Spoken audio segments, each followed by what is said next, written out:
আজকে বসলাম এই জন্য পরিস্থিতি যা পত্রপত্রিকায় দেখছি, মানুষের মধ্যে দেখছি, তো মনে অনেকগুলো প্রশ্ন দিয়েছে। সেই প্রশ্নগুলোর জবাব খুঁজে পাওয়ার জন্য আপনাদের সঙ্গে বসা। এই সরকার যখন গঠন হয় জুলাই অভ্যুত্থানের পরে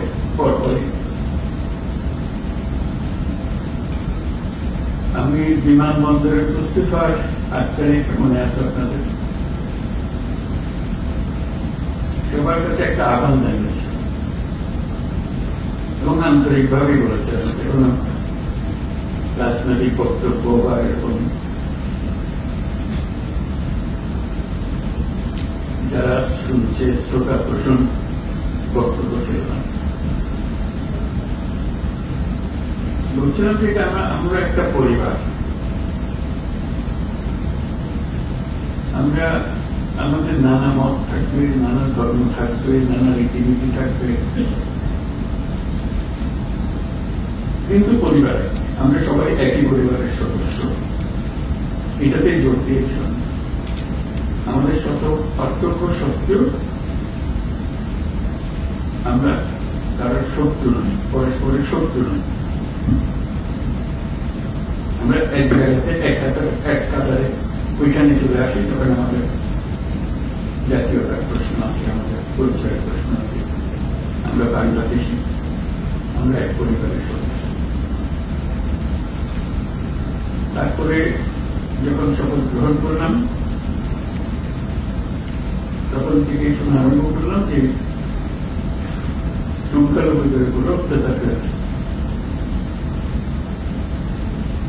তোমার মনটা খারাপ হয়ে গেল। একটু আগে বললাম আমি এই কথা এখন বলছি, অত্যাচার হয়েছে। এরপর করে আমি ঢাকেশ্বরী মন্দিরে গেলাম।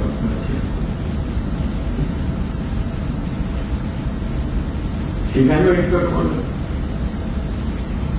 আমরা একই পরিবারের সদস্য এবং বলছি যে আমরা অন্য দাবি দাওয়া বাদ দিল, একটা দাবি আমাদের একদম পরিষ্কার, আমাদের সবার সমান অধিকার, বলার অধিকার, ধর্মের অধিকার, কাজকর্মের অধিকার, এবং সেটা এসছে আমাদের সংবিধান থেকে, নাগরিক হিসেবে আমাদের প্রাপ্য, এবং রাষ্ট্রের দায়িত্বটা নিশ্চিত করা। এবং আমি আন্তরিকভাবে বলার চেষ্টা করেছিলাম যেহেতু রাষ্ট্রের দায়িত্ব এখন আমাদের হাতে, এটা আমাদের দায়িত্ব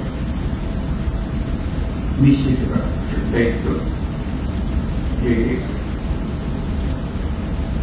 সংবিধান নাগরিককে যে দায়িত্ব দিয়েছে সেই দায়িত্বগুলো তার কাছে পৌঁছে দেয়, নিশ্চিত করা। তারপরেও পতাকা উড়ে গেল না, শুনলাম এখনো সংখ্যালঘুদের উপরে হামলা হচ্ছে। আমি সবাইকে নিয়ে বসলাম, আলাপ করলাম, এটা কি করে করা যায়, এটা কি উদ্ধার করা যায় কি করে। তখন দুর্গাপূজার সময় আসবে, তখন বললাম যে একটা সুযোগ, কারণ এখানে একটা বড় সমস্যা হইতে পারে, যেহেতু একটা পূজার ব্যাপার, আনন্দের উৎসবের ব্যাপার, এখানে হামলা হওয়ার সম্ভাবনা আছে। আমাদেরকে নিশ্চিত হতে হবে হিন্দু সম্প্রদায়ের উপরে কোন রকম হামলা যেন না হয়। আমি খুব খুশি হলাম, সবাই তার খুব সিরিয়াসলি নিল। আপনাদের মনে আছে উৎসব সহকারে সবাই দুর্গাপূজা করল, কয়েক হাজার পূজা মণ্ডপ ছিল, সব প্রজাতির খবর সুন্দর হয়েছে।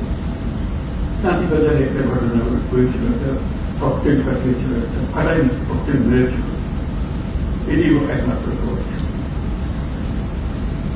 তবু আনন্দিত হয়েছিলাম, নিশ্চিত হয়েছিলাম এই জন্য যে আমরা সবাই একযোগে, এবং সেখানে সবাই যোগদান করেছে। শুধু হিন্দু সম্প্রদায়ের উৎসবের বিষয় ছিল না, এটা পুরো জাতীয় উৎসবে পরিণত হয়েছে। সবাই উৎসব ছেলে মেয়েরা গেছে, পুরা বুড়িরা গেছে, মুসলমানরা গেছে, মৌলানারা গেছে, সবাই গেছে, আনন্দ সরকার। তারপরে মনে তৃপ্তি পেলাম যে না একটু কাজ করেছে। এখন আবার নতুন কথা, হামলা হচ্ছে, অত্যাচারিত হচ্ছে এবং বিদেশি গণমাধ্যমে না প্রচার মাধ্যমে প্রচারিত হচ্ছে যে এটা করছে। আমি খোঁজ নিচ্ছি যে কেন হচ্ছে, কি হচ্ছে, সব দিক থেকে বলছে না হচ্ছে না, খবর হচ্ছে আর খবর হচ্ছে না, মাঝখানে একটা ফারাক থেকে হচ্ছে, এটা ঠিক না, এটার অবসান হতে হবে। আমাদেরকে যে তথ্য আমরা পাচ্ছি সেই তথ্য ভুল হতে পারে, কাজে তথ্যের উপরে ভরসা করে বসে থাকে কিছু নাই, এটা অন্ধের মতো বসে থাকা। আমাদেরকে ভেতরে গিয়ে দেখতে হবে আর প্রকৃত ঘটনাটা তথ্যের মধ্যে গরমেন্ট কেন, তাই ওরা যা বলছে সেটা মিথ্যা প্রচার, আমরা যা বলছি সেটা মিথ্যা প্রচার। সত্যটা কোথায়? প্রথম কথা হলো আমাদের লক্ষ্যের মধ্যে কোনো ফারাক নেই, কোনো প্রমাণ নাই, এটা আপনাদেরকে নিশ্চিত করেন। এখন তথ্যগুলো কিভাবে আমরা পাবো, ঘটনা করছে সেটা জানা।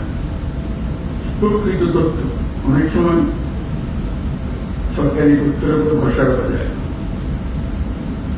কর্তা যা চায় সেভাবে বলে দেয়, আসলটা মন করে বলতে চায় না, যেহেতু কর্তা না আসলটা, আমি আসল খবরটা জানতে চাই, কিভাবে জানতে চাই এবং সেই প্রক্রিয়াটা প্রতিষ্ঠিত করতে চাই। এটা শুধু আজকে দুদিনের গোলমালের কারণে চলে কথা বলছি তা না, প্রকৃত পক্ষে এটা স্টাবলিশ করতে চাই। ঘটনা ঘটতে পারে, এত বড় একটা দেশের মধ্যে কত রকমের কাণ্ড, তার মধ্যে একটা কাণ্ড হয়ে গেছে, ওইটা তাৎক্ষণিক ভাবে যেন খবরটা পাওয়া যায়, সময় রাখতে হবে। যে দিক থেকে দোষী তাকে বিচারে আনতে হবে, যেগুলো সরকারের দায়িত্ব। প্রথম কথা হলো যে না হওয়াটা পরিবেশ সৃষ্টি করে, একটা যদি হয়ে যায় তাকে তাৎক্ষণিকভাবে সেটা প্রতিকারের ব্যবস্থা করা। আমি যা বলছি আমার মনে হয় বাংলাদেশের বেশিরভাগ মানুষ তাই মনে করে এভাবে হওয়া উচিত। আমরা যেহেতু এক পরিবারের মানুষ, কাজে এক পরিবারের মানুষ হিসেবে আমাদের সামগ্রিক দায়িত্বটা যেন আমরা পালন করতে পারি, সেই পারিবারিক দায়িত্বটা আমরা যেন সম্পন্ন করতে পারি। সেখানে তথ্যটা হলো বড় বিষয় এবং প্রতিকার, একটা হলো তথ্য আর হলো প্রতিকার। আমি পেলাম তথ্য, প্রতিকার পাচ্ছে, সমাধান করতে হবে, সমস্যা বেড়ে গেলে সেটা সমাধান করতে হবে। এই সমাধানটা আমরা কিভাবে করবো?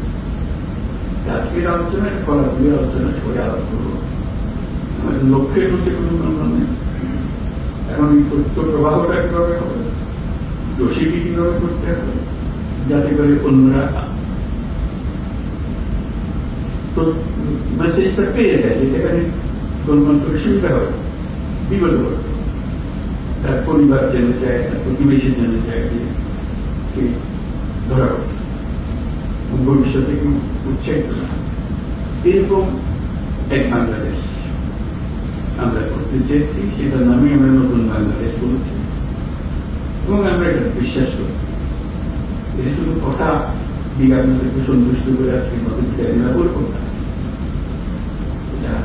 এটা করতে হবে এবং দ্রুত করতে হবে। এটা ভবিষ্যতে একদিন ভূমিকা বললাম, ভবিষ্যৎ তো আর আমরা কোনদিন দেখবো না, আমরা বর্তমানের মধ্যে আছে, বর্তমানেই করে যেতে হবে। কাজেই সেটি আপনাদের কাছে আলোচনা খোলাখুলিভাবে আলাপ করবেন বিষয়টা, এবং এই তথ্যটা কিভাবে পাবো, কিভাবে সংগ্রহ করবো, কিভাবে নিরাপদে সংগ্রহ করবো, কিন্তু যে তথ্য দিচ্ছে সে আবার বিপদে করে না যায়, মুশকিল তো ওটাও নিশ্চিত করা। এবং সত্যি প্রকৃত দোষী ব্যক্তি চিহ্নিত হয়েছে এবং সবাই আনন্দিত হয়েছে যে খবরটা ঠিক জায়গায় পৌঁছেছে এবং সেই খবরটা একটা প্রতিকার নিশ্চিত করা, শুধু খবর দেওয়া না, খবরের পেছনে প্রতিকার এসছে। তো সেই বিষয়গুলো আলোচনার জন্য আজকে এসেছি।